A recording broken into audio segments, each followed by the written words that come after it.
Cette semaine, on vous parle de parcs avec des sculptures plus grandes que nature, des routes panoramiques, de la maison de la sculpture de Racine qui ouvre ses portes pour la saison estivale, ainsi que la route des cultivateurs. Restez avec nous, on se retrouve tout de suite après ceci.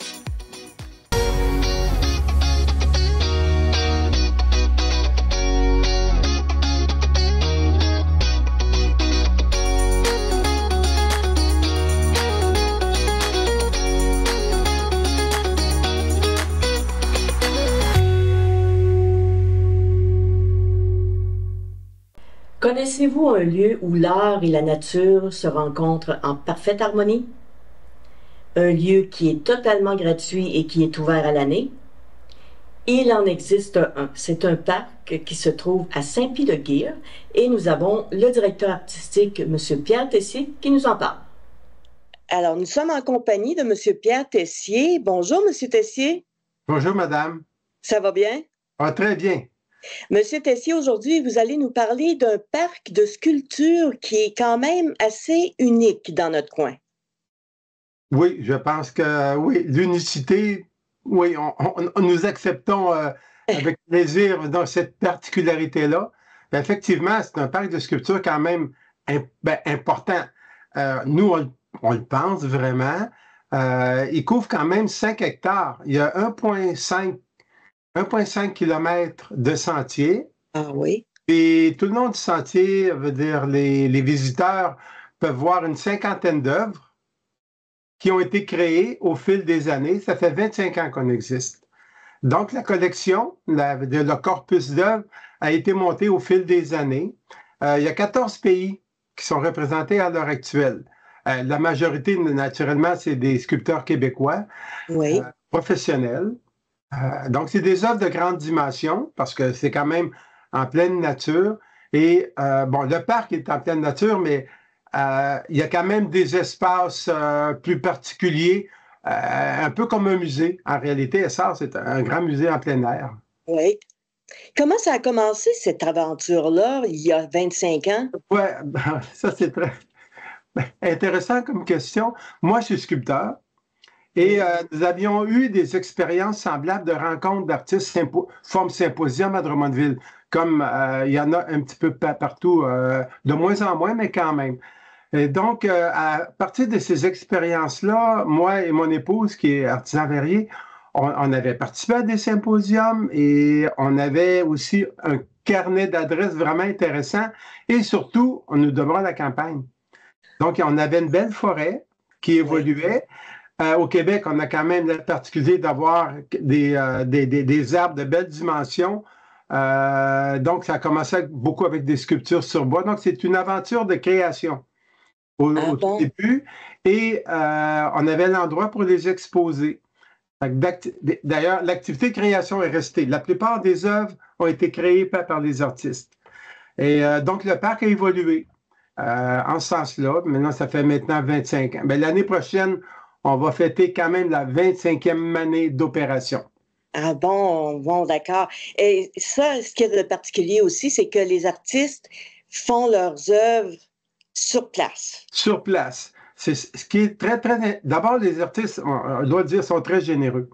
Oui. De leur participation. C'est sûr qu'on essaie de les recevoir dans les meilleures conditions professionnelles possibles. Je peux vous dire que c'est pas si facile que ça quand on demeure en région, mais quand même, on se débrouille bien, on a des bons collaborateurs, on a des bons partenaires. Puis, comment je dirais bien ça, la réponse, elle a été généreuse, puis les visiteurs, je pense qu'ils sont surpris de trouver à Saint-Pie-de-Guire, veut dire, une collection... oui, on pourrait dire unique, parce que c'est fait en dehors des grands projets qu'on peut connaître, par exemple, dans les villes, où ils vont quand même avoir des budgets conséquents pour leur public. Et comment vous faites pour recruter les artistes? Est-ce que c'est du bouche à oreille ou comment vous faites ça? C'est le comité, il y a un comité artistique. Moi, je suis le directeur artistique. Il y a quand même un comité artistique qui se penche sur, si on veut, l'offre contemporaine. Oui. Mais puis, ce qu'il ne faut pas oublier, c'est qu'il y a quand même un travail qui se fait sur place. Donc, l'artiste doit avoir une certaine autonomie. En réalité, c'est une forme d'intégration de l'art, de la sculpture, à un environnement naturel. Ça peut ressembler beaucoup avec les propositions que les artistes font en art public. D'ailleurs, il y a plusieurs artistes, ne serait-ce que Ludovic Bonnet, qui est quand même bien connu, là, qui a accepté vénéreusement, veut dire, notre offre de venir produire. Il y en a beaucoup d'autres. Je ne veux pas tous les nommer, là, mais quand même, Oui. il y en a qui diraient, hey, tu m'as oublié. Je donne l'exemple de Ludovic parce que je pense qu'il est assez bien connu, là. Mais voilà. Non, la réponse des artistes est vraiment étonnante. Je pense que c'est très québécois aussi. Moi, Oui. je le dirais, là, avec une certaine fierté, d'être généreux comme ça dans leurs propositions. Ouais. Et ça, ce parc-là, il est à la disposition de tous les gens qui veulent le visiter. Oui, C'est gratuit. c'est absolument gratuit, c'est ouvert à l'année. C'était un petit peu notre mission au tout début, d'offrir, je dirais, au public en général, puis qui est très, très, très diversifié, je peux vous dire, même si on est à Saint-Péguire, là. Naturellement, la région de Drummondville, entre autres, mais Trois-Rivières, Québec, Montréal, les gens qui aiment la sculpture contemporaine viennent nous visiter. Même dépendamment, si on veut, comment les visiteurs étrangers vont cueillir l'information culturelle. On a quand même quelques surprises d'Australie, des États-Unis, entre autres, Oui. du Canada. Oui, oui. C'est un parc en nature. Oui. Donc, les saisons sont extraordinaires. À l'automne, naturellement, les belles journées d'automne avec toutes les couleurs, là, veut dire, le parc, c'est un nouveau parc. En Oui. hiver, nos sentiers sont ouverts pour la marche, pour la raquette. Donc, le parc en hiver, c'est un nouveau parc. Au début du printemps, c'est particulier parce que quand les fleurs sortent, il y a quand même beaucoup d'eau. On est là dans la plaine, le mois d'avril, mais quand même, le parc est à découvrir, je dirais, dans toutes les saisons de l'année. C'est un Et nouveau parc à chaque saison. oui, et surtout que ce soit gratuit, c'est bien important. Parce que, viens voir. Veut dire, il n'y a pas la famille, veut dire, on ne peut pas, je dirais, veut dire, exiger une entrée qui rapporterait peut-être un tout petit peu, mais qui freinerait, je dirais, un élan spontané de venir, de partager le parc, de venir pique-niquer. D'ailleurs, on a un beau grand pavillon d'accueil pour donner de l'information, puis pour ça, Oui, oui. et on aime beaucoup nos visiteurs. Bon, parfait. Ben, Monsieur Tessier, on va vous souhaiter un bel été et beaucoup de visiteurs. Oui. Si les gens, en tout cas, on est là, s'il y a des gens de la région de Valcourt, des cantons de l'Est, tout ça veut dire, venez nous voir, on est à côté. Ça nous fait toujours plaisir de discuter, de parler, de partager avec les visiteurs. D'accord. Merci beaucoup, Monsieur Tessier. Ça nous a fait plaisir. Bonne Au revoir. journée.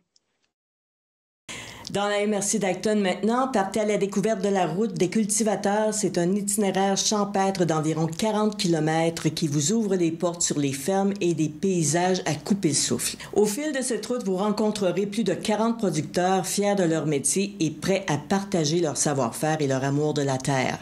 Maraîchers, éleveurs, artisans fromagers ou apiculteurs, chacun vous invite à vivre une expérience immersive entre dégustation, visites guidées et activités familiales. La route débute à Béthanie et se rend jusqu'à Saint-Nazaire d'Acton. Vous pouvez utiliser la voiture ou la piste cyclable à Campagnarde pour faire votre visite. La Maison de la culture de Racine ouvrira ses portes en fin de semaine pour la saison estivale avec 2 nouvelles expositions. Marc-André Paré nous en parle. Bonjour Marc-André. Bonjour Kathleen. Comment ça va? Ben, très bien, et toi? Ça va très bien. Marc-André, tu es le directeur de la Maison de la culture de Racine et la saison 2025 commence en fin de semaine. Oui. Alors, on s'attend à quoi là, dimanche le 6 juillet? Mais en fait, comme d'habitude, notre saison comprend des activités ponctuelles, puis également les salles d'exposition permanente et d'autres temporaires. Donc, pour ce qui est des salles d'exposition permanente, ben, c'est comme d'habitude les salles d'outils et d'objets anciens, la salle de photos d'archives, le chemin de fer Orford Mountain, l'exposition que j'ai montée il y a 3 ans, est accrochée maintenant dans la salle des photos d'archives. C'est une nouvelle disposition. Donc ça, c'est pour l'aspect un peu permanent. Oui. Puis, pour ce qui s'agit des expositions saisonnières, on en a 2. On a Illustration. Alors, Illustration, c'est un collectif de 4 artistes qui ont fait une résidence au Jardin Racine. C'est des artistes de grand talent et ils ont exploré différents médiums, mais je te dirais que visuellement, on voit très bien que la nature dans laquelle ils se retrouvaient au Jardin Racine les a fortement influencés. Donc, ils ont exploré des médiums très différents, certains de la gouache, d'autres l'aquarelle, d'autres les crayons, feutres, gras, peu importe. Et ça donne vraiment une quinzaine d'œuvres assez spectaculaires. On est très fiers de pouvoir les avoir jusqu'en septembre. Et puis après ça, on a également dans la grande salle Serge Ferrand, qui est connu dans la région. Alors, c'est un BDiste. Serge, c'est un BDiste qui a un peu de la mouvance de Charlie Hebdo, pour ceux qui connaissent. C'est plutôt très satirique. Il couvre l'actualité politique avec un ton assez mordant. C'est quelqu'un qui adore explorer la bêtise humaine. D'ailleurs, j'ai une primeur, là, je ne sais pas si tu vois le dictateur, oui, c'est M. Trompette qui joue au ballon avec la planète. C'est un peu ça qu'on va voir. C'est le style très en plein la gueule, là, in your face, comme on dit en chinois. Et puis, ce sont les 2 expositions saisonnières. Par contre, on a aussi depuis 2 ans des activités ponctuelles. Donc, évidemment, le lancement le 6 juillet, j'espère que tout le monde, on va tous pouvoir vous accueillir sans problème. On a beaucoup de place. On aime ça quand il y a plein de gens qui viennent nous voir. Donc, le 6, c'est le vernissage. Après ça, le 20 juillet, 2 semaines plus tard, Serge va faire un atelier qui s'appelle « Viens faire ta BD ». Donc, il ne va pas nous apprendre à dessiner, il va nous apprendre à comment organiser une BD, les cases, et puis je crois que ça va être très ludique, connaissant Serge. Ensuite, dans mon calendrier, on a le 10 août, qui est le pique-nique annuel. Oui. Donc, c'est Melinda Wilson qui s'occupe de ça. On a un chansonnier que tout le monde connaît maintenant, Jean-Marie Langlois, qui a déjà joué au Locavard. Ça va être très festif. Puis l'idée, c'est qu'on peut manger, on apporte son lunch, on mange sur la pelouse. Tu connais très bien le site, Kathleen. Oui. Donc, la pelouse est magnifique. C'est un des plus beaux lieux de Racine, à mon avis. Oui. Et puis ça va avoir lieu le 10 août à compter de 12h30. Le 7 septembre, c'est Apporte ta valise de souvenirs. Donc ça, c'est moi qui vais animer ça. C'est l'an dernier, j'ai donné une conférence sur le chemin de fer. Puis cette année, ça va être plutôt quelque chose de moins formel. Il va y avoir des dispositifs avec beaucoup de photos de Racine d'antan. Les fermes, les maisons. On a fait beaucoup de recherches avec Micheline Janson. Et on a demandé aux gens de venir nous voir puis d'apporter des souvenirs qu'il y aurait, des photos ou des artefacts, un objet. En fait, quelque chose qui a une valeur émotive, dans le fond, sentimentale, pour amener les gens à raconter les anecdotes, puis qu'est-ce qui les unit à ces objets. Donc, ça va être quelque chose d'assez informel, mais informatif en même temps. Oui, on veut toujours en apprendre un peu plus sur Racine. Puis également, on a aussi, dans le cadre des journées du patrimoine religieux, la visite de l'Église et du presbytère. On a des guides qui connaissent très bien des détails architecturaux. Et oui, puis très intéressant. Oui, absolument. Il y a beaucoup de gens qui viennent voir ça. Puis le 28 septembre, évidemment, c'est la journée de la culture. Donc, c'est un peu notre calendrier pour cette année. Puis, j'aimerais rappeler aux gens que l'entrée est libre chez nous. Il n'y a pas de coût d'admission. Les gens peuvent laisser ou non un peu d'argent, mais essentiellement, c'est ouvert les week-ends. Les gens viennent quand ils veulent, le nombre de fois qu'ils veulent. On est tous des bénévoles, donc on est des bénévoles qui faisons ça à Racine parce qu'on pense que le presbytère, notre mission, en fait, c'est de le protéger. Également, c'est de faire connaître des artistes régionaux. Oui. Mais le presbytère est un lieu unique. Puis je te dirais, Kathleen, que le presbytère, c'est un endroit avec beaucoup d'âme. Quand on rentre dans le presbytère, on a un ressenti très fort. C'est comme être chez soi. Puis on voulait ça parce qu'on veut que ce soit un endroit où les gens vont faire des découvertes, vont faire des échanges, puis vont participer à différents événements. Donc, absolument, oui, c'est très chaleureux. C'est très, très oui, chaleureux. ben, merci de nous le dire. Ça fait plaisir. Puis on peut nous suivre sur Facebook, Instagram. J'envoie l'infolettre également aux membres. Oui. Pour être membre, c'est 20 $ par année. On garde ça à 20 $ le plus bas possible, en fait. On n'est pas très riche, mais en même temps, je pense qu'on arrive à organiser des activités qui sont quand même très recherchées. Puis on a quand même chaque année de plus en plus de gens qui viennent nous voir. Puis, ben oui, c'est ça. Ben c'est ça. L'histoire, c'est toujours intéressant à connaître. Oui. Et si on revient à dimanche, le 6 juillet, Oui. est-ce que Serge va être présent? Ah oui, absolument. Alors, Serge Ferrand va être là. Puis je vais te nommer les autres artistes parce qu'ils sont 4 pour les. Ah, d'ailleurs, regarde, j'ai une autre primeur. J'ai reçu l'affiche cette semaine. C'est alors illustration. Oh oui. Donc, Yann Thibodeau-Jeté, Harry Villeneuve, Gabriel Sanche, Evelyne Pépin. Quand même des artistes qui ont déjà un parcours. Oui. Et comme je te le disais, la juxtaposition de ces artistes-là avec leurs talents très différents, leurs points de vue différents, donne une expo vraiment particulière. On est très contents. Puis ça, c'est quand même jusqu'au 12 octobre. Donc, ça commence dimanche, puis ça va jusqu'au 12 octobre. Donc, j'espère que les gens vont venir nombreux.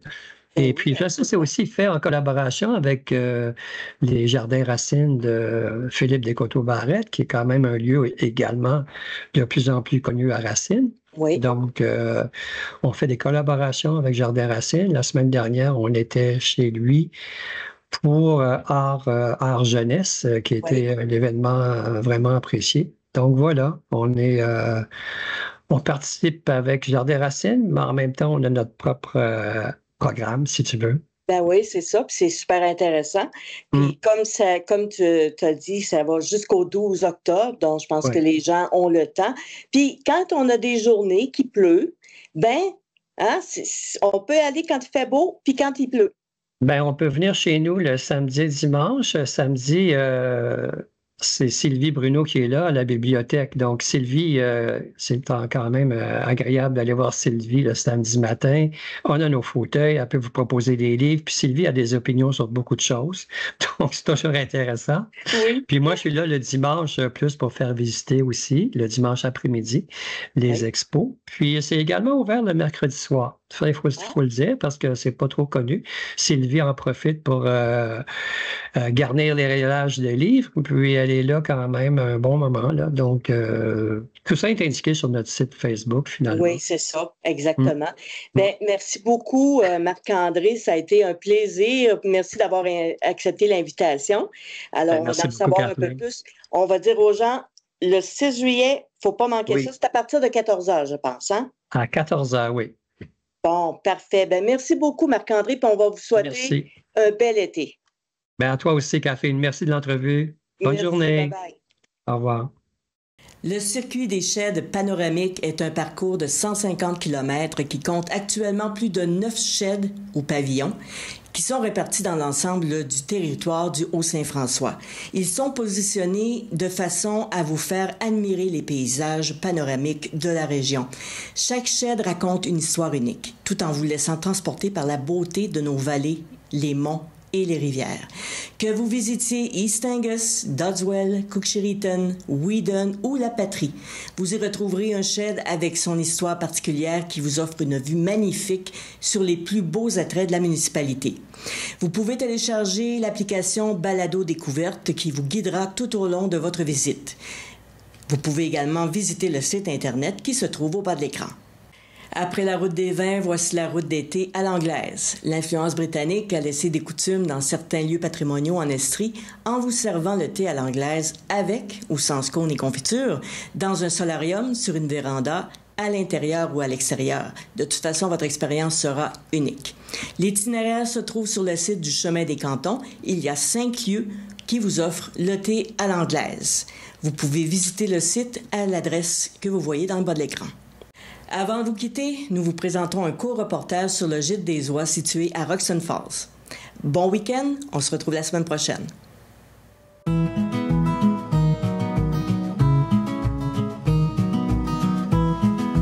Moi, c'est Safia Barou, je suis propriétaire d'au gîte des oies à Roxton Falls. L'entreprise existe depuis 2015. Moi, j'ai racheté ça en 2022, donc ça fait 2 ans, presque jour pour jour aujourd'hui. Ça faisait 8 ans que Louis et Linda avaient parti ça là, au moment où j'ai acheté. Linda et Louis, c'était un petit peu plus leur projet de retraite, si je peux dire. Moi, c'était un petit peu plus mon projet de vie. Donc, on voulait vraiment s'organiser pour être plus efficace, pouvoir grossir, centraliser un petit peu nos opérations de production. Donc, ce qu'on a fait, c'est qu'on a construit une volière où il y a une chambre d'œufs, une salle d'incubation, une pouponnière, puis ensuite des parcs d'engraissement. Ensuite, au niveau agro-touristique, eux, ils avaient une bonne base. On a voulu l'amener à un autre niveau, donc on s'est organisé aussi à ce niveau-là. On a agrandi notre cuisine et on a construit, on a aménagé une terrasse intérieure, extérieure, pour que les gens puissent venir là, manger, prendre un verre, tout ça. Oui, on a une belle équipe au Gîte des Oies de gens jeunes, dynamiques. La particularité de la plupart des gens dans l'équipe, c'est qu'ils viennent absolument pas d'un background agricole. Donc, on a David qui est à l'aménagement. Il s'occupe beaucoup de l'entretien du site. Il est très, très, très polyvalent. Après, on a Ahmed, qui vient de Montréal aussi, donc pas du tout dans le domaine agricole. Lui, il est étudiant en démographie. Il aime beaucoup tout ce qui est chiffres, mathématiques, tableaux, analyses. Là. Donc, lui, il s'est retrouvé à devenir directeur de la production. Et puis sinon, on a Nick et Eva, qui, eux, ont 15 ans. Qui sont avec nous les 20 semaines, puis durant l'été, quand ils n'ont pas d'école. C'est les plus anciens, parce qu'ils étaient là déjà à l'époque de Louis et Linda, malgré leur jeune âge. Puis eux, ils s'occupent beaucoup des animaux. Puis ils font aussi les visites, puis la boutique, là, donc aussi très polyvalent. Je pense que c'est vraiment le terme que je donnerais pour résumer notre équipe, c'est beaucoup de polyvalence, de touche à tout. On sait pas trop comment le faire, mais on va finir par le faire. Là. Oui, donc on a 3 volets au Gîte des Oies. On a le premier volet qui est vraiment le volet production. On est dans les seules productions d'oies au Québec à faire tout vraiment de l'œuf jusqu'à la transformation à la ferme. Donc nous, on a notre cheptel de reproducteurs qui vont pondre des œufs. On va récolter ces œufs-là, les incuber. Ensuite, on va les faire éclore et on va faire grandir les bébés. Donc, d'habitude, les gens vont soit faire le processus d'incubation et vendre les oisons ou acheter des oisons un jour et faire le processus d'engraissement et de transformation. Nous, on a décidé de faire toute la chaîne au complet. Pourquoi on se donne ce trouble-là? C'est vraiment pour s'assurer que du début à la fin, on a la qualité, on a les valeurs aussi qu'on veut qu'on ait dans notre produit fini, mais qu'on est capable de s'assurer qu'il soit là depuis le début, que ce soit au niveau du bien-être animal, de notre empreinte écologique. C'est des choses qu'on veut s'assurer de contrôler. Donc, c'est pour ça qu'on se donne un petit peu plus de troubles à ce niveau-là. Sinon, le deuxième volet qu'on a, c'est le volet agro-touristique. Donc, on est membre Terrego, les gens peuvent venir camper. On fait des tables fermières, plein d'activités, des événements privés. Donc, vraiment beaucoup de choses au niveau agro-touristique. Et on a le volet transformation aussi. Donc, ce qu'on a réalisé avec l'oie, c'était que c'était une viande que les gens connaissaient pas vraiment, puis qui pouvait être dure à cuisiner. Puis là, quand ils s'aventuraient à la cuisiner d'eux-mêmes, l'expérience n'était peut-être pas super agréable parce que c'est trop sec, tout ça. Donc, ce qu'on a voulu faire, c'est vraiment développer une gamme de prêts à manger, donc des produits qui sont simples, mais on vient rajouter de l'oie à l'intérieur, ce qui fait que, par exemple, on a développé des pizzas à l'oie. Donc, pour tout le monde, pizza, il n'y a pas de problème. On sait comment cuire ça. Ça fait pas peur, mais à l'oie, ça permet de se familiariser là, avec cette viande-là. Donc, c'est vraiment un produit unique qu'on pourrait dire qu'on est le seul en Amérique du Nord là, à faire. Un de nos autres grosses missions, en fait, c'est de revaloriser 100% de l'animal qu'on élève de l'oie. Donc, on a développer un projet avec une gamme de produits pour animaux avec le cœur puis le foie d'oie qu'on déshydrate parce que c'est des pièces qu'on a un petit peu plus de misère à revaloriser, que les gens sont moins sûrs là, de comment manger. Aussi, le gras d'oie, on travaille avec une savonnerie à Acton pour développer un produit de savon à base de graisse d'oie qu'on devrait avoir dans les prochaines semaines. La graisse d'oie, on va même jusqu'à l'utiliser pour huiler notre dallo. Donc, on essaie vraiment qu'il n'y ait aucune perte, aucun gaspillage, de revaloriser 100% du produit. Je pense que ce qu'on aimerait montrer puis ce qu'on veut que les gens retiennent de notre projet, dans les dernières années au Québec, il y a eu vraiment une une coupure entre l'industriel et de proximité dans l'agricole.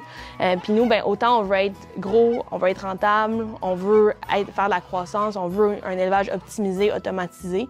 Mais en même temps, ce qu'on veut montrer aux gens, c'est que c'est possible de faire ça en le faisant de proximité avec des valeurs qui nous rejoignent beaucoup, beaucoup plus au niveau bien-être animal, au niveau environnement. De faire de l'agriculture responsable, ben, ça peut être gros, ça peut être viable. C'est pas besoin d'être segmenté, ça a besoin d'être un ou l'autre. Puis nous, c'est ce qu'on essaie de démontrer, là, qu'on est capable de faire les deux en même temps.